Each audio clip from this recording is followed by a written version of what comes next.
মার্কিন যুক্তরাষ্ট্রের ৮২তম airborne division north ক্যারোলিনার fort লিবার্টিতে অবস্থিত একটি অত্যন্ত দক্ষ এবং দ্রুত মোতায়েনযোগ্য অভিজাত প্যারাট্রুপার ইউনিট।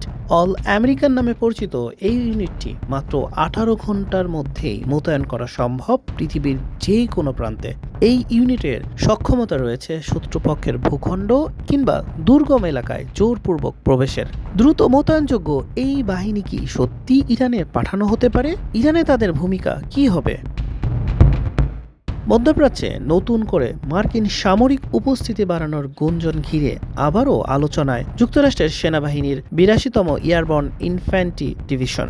মধ্যপ্রাচ্যে মোতায়েনের জন্য বেছে নেওয়া হয়েছে এই ইউনিটকে, যাদের প্রথম ও দ্বিতীয় বিশ্বযুদ্ধ থেকে শুরু করে ভিয়েতনাম যুদ্ধ এমনকি গালফ ওয়ারের অভিজ্ঞতাও রয়েছে। এটি মার্কিন সেনাবাহিনীর প্রধান গ্লোবাল রেসপন্স ফোর্স, যা জরুরি পরিস্থিতিতে দ্রুততম সময়ে ব্যবস্থা নিতে সক্ষম। এটি মার্কিন সামরিক বাহিনীর অন্যতম চৌকস ইউনিট। মার্কিন প্রেসিডেন্ট ডোনাল্ড ট্রাম্প ইরান সংঘাত দ্রুত শেষ করার জন্য বিভিন্ন কৌশল বিবেচনা করছেন। ১৯১৭ সালে যাত্রা শুরু করে মার্কিন সেনাবাহিনীর এলিট ইউনিট ৮২তম এয়ারবর্ন ডিভিশনটি। দ্বিতীয় বিশ্বযুদ্ধের সময় ১৯৪৪ সালে ডি-ডে অভিযানে তাদের ভূমিকা বিশ্বজুড়ে পরিচিতি এনে দেয়। নরম্যান্ডিতে হাজারো প্যারাট্রুপার অবতরণ করে শত্রুর গুরুত্বপূর্ণ স্থাপনা দখল করে নেয়। দ্বিতীয় বিশ্বযুদ্ধে অপারেশন মার্কেট গার্ডেন এবং ব্যাটল অব দ্য বালসের মতো বড় বড় অভিযানেও এই ডিভিশন গুরুত্বপূর্ণ ভূমিকা রাখে। কোরিয়া, ভিয়েতনাম উপসাগরীয় যুদ্ধ, ইরাক ও আফগানিস্তান সহ বিভিন্ন সংঘাতে অংশ নিয়েছে এই বাহিনী। ১৯৯১ সালে অপারেশন ডেজার্ট স্টর্ম এবং রুশ প্রশাসনের গ্লোবাল ওয়ার অন টেররে তারা সম্মুখ সারির ভূমিকা পালন করে। দ্রুত মোতায়েন এবং বৈরী পরিবেশে অভিযানের সক্ষমতাই তাদের প্রধান শক্তি। তবে শুধু শক্তি নয়, কিছু সীমাবদ্ধতাও রয়েছে এই ইউনিটের।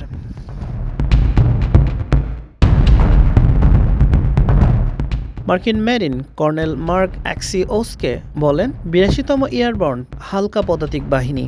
তারা খুব দ্রুত পৌঁছাতে পারলেও তাদের সঙ্গে ভারী বর্ম বা সাজোয়াজান থাকে না। দীর্ঘস্থায়ী যুদ্ধে টিকে থাকার জন্য তাদের গতি, চমক এবং সহায়তাকারী অন্যান্য বাহিনীর উপর নির্ভর করতে হয়। ৮২তম এয়ারবর্ন ডিভিশনের সবচেয়ে বড় শক্তি হলো তাদের ক্ষিপ্রতা এবং যে কোনো বৈরী পরিবেশে অভিযান চালানোর সক্ষমতা।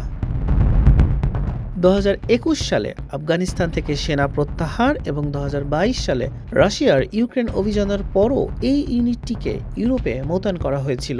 মধ্যপ্রাচ্যে মেজর জেনারেল ব্যান্ডন টেগট মেয়ারের নেতৃত্বে ১ থেকে ২ হাজার এয়ারবর্ন সেনা সদস্য মধ্যপ্রাচ্যে মোতায়েন করা হতে পারে। তাদের মূল লক্ষ্য হতে পারে কৌশলগতভাবে গুরুত্বপূর্ণ স্থাপনা, বিশেষ করে তেল রপ্তানি কেন্দ্রগুলো নিয়ন্ত্রণ নেওয়া। খার্ক দ্বীপ দখলের মাধ্যমে ইরানের তেল রপ্তানিতে চাপ সৃষ্টি করা হতে পারে। এতে তেহরানের উপর সামরিক ও অর্থনৈতিক চাপ বাড়বে।